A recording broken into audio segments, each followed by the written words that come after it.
The All-Devouring Whale, Episode 5, now out. Let's freaking talk about it.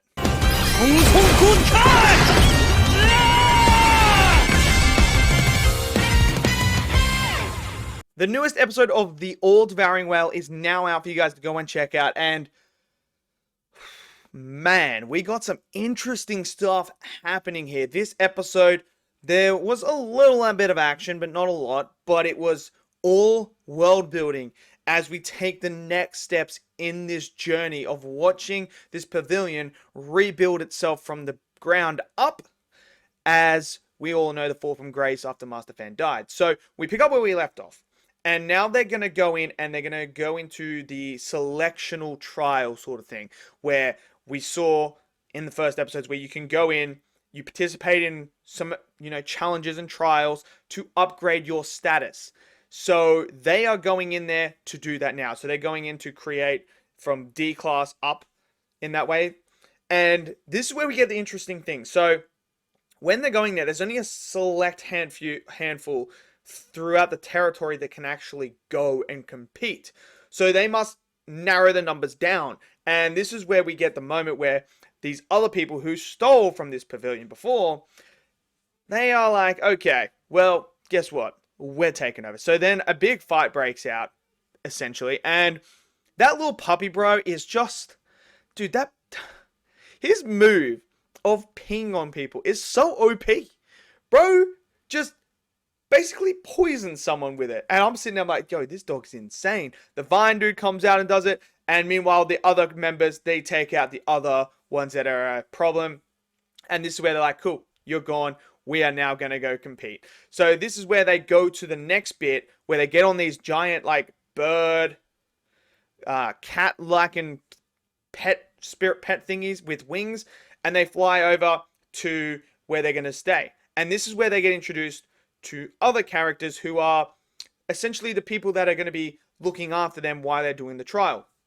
And now this is where the interesting lore stuff gets started to add in the world building. So they have these little spirit pet things that are like these little, I don't know what's called. They're like almost like little sprite things from like Fortnite or like little Among Us people that are like very, very bright. They're like full of life and they have these rings on top. And she takes one of the rings and gives it to them. And they put the ring on. And this now allows them to be able to see where they are, what they're doing, and everything else like that. And it also plays a part to the first trial where they got to go collect these orbs and absorb them into that actual ring.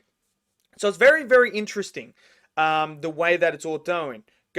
And then, obviously, they know the chick that's looking after him knows about them and stuff like that. And she's a huge fan of Master Fan as well. So she's very excited to see them come back up.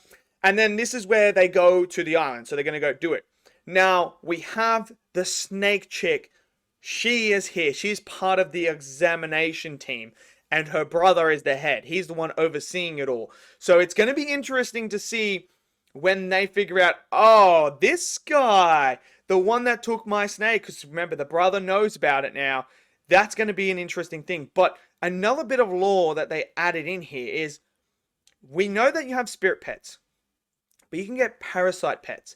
As we saw this one dude who, one team has this idea of putting their spirit pets, putting the ring around their spirit pet to go and collect the orbs, because there's 500, you got to collect like 300 orbs or something like that, and there's like 500, they're all scattered over this island that comes out of the water that I believe it might be on the back of a tortoise.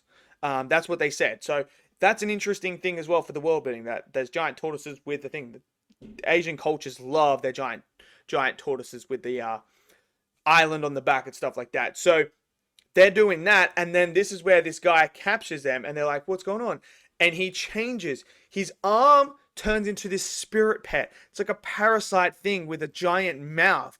And they're like, what, he's got a parasite pet? So it's interesting now to know that you have your normal spirit pets, but you can also have like a symbiotic relationship with a spirit pet at the same time as well. So I'm loving that aspect, that it's not just these normal creatures, these normal pets that you can capture like that, but there are ones that you can actually be symbiotic with and have inside of you. And I think that's a very interesting concept that is being added to this, that makes it very interesting when it comes to the likes of battles. Like, how do you end up beating it? Like, what happens when the catfish comes up against this thing? Does he eat the whole person? Like, is that what's going to happen? So it's going to be very intriguing to see what's going to happen moving forward, because this guy obviously took out that little crew there, took out those 3 people, which then the actual little light things, they go off, and then that's how they know. They're like, okay, something's happened. Maybe they forgot to put on, because you can take the rings off for 3 minutes, but you got to put it back on. Obviously, she's like, maybe they just didn't put it back on. And he's like, no, or maybe someone eliminated them before they could. So they're now going to go and investigate that. And this is now one of the most unforeseen events that I didn't expect to happen. There's 23 teams left on this island that are all competing in this first trial. And this is where we have Liu, who's Master Fan, sitting there with his little spirit pets who are running around, grabbing the orbs for him. And then he notices someone, and he's like, wait a second. If that's the guy that I ran into at the bar there, that's him. And then the dog runs out and jumps on to one of the girls that is in that party. And they know each other. So now we know that the party that his body that he got reincarnated to is there on this island as well. So they're going to know him, but he doesn't know them. So that's going to add a whole nother layer of depth to this story and what's going to happen.